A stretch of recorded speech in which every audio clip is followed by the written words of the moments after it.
Now we're ready to play different threaded shapes grips and move them vertically up and down the neck of the guitar. The explanation of the grip is a black dot root note, black and white dot tones found in chord shapes, and white dot full arpeggio tones. Anytime you're learning a new piece, it's a good idea to be able to outline the chord changes with arpeggios. Start slowly with a metronome marking of a quarter 48 beat and work up to broader tempos as you become more comfortable with the process. Guitarists should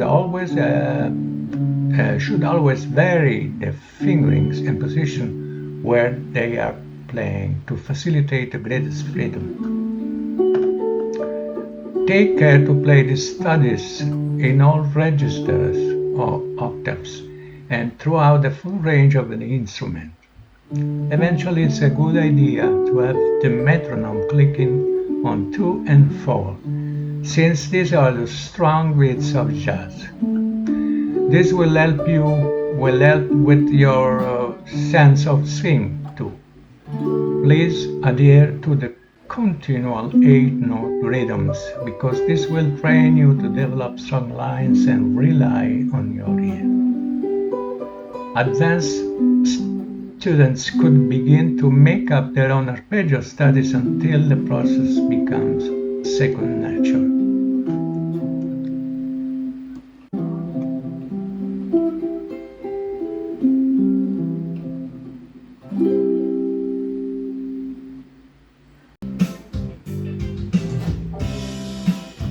Now let's try to play on one chord with the rhythm, bass and drums in all the positions we have learned.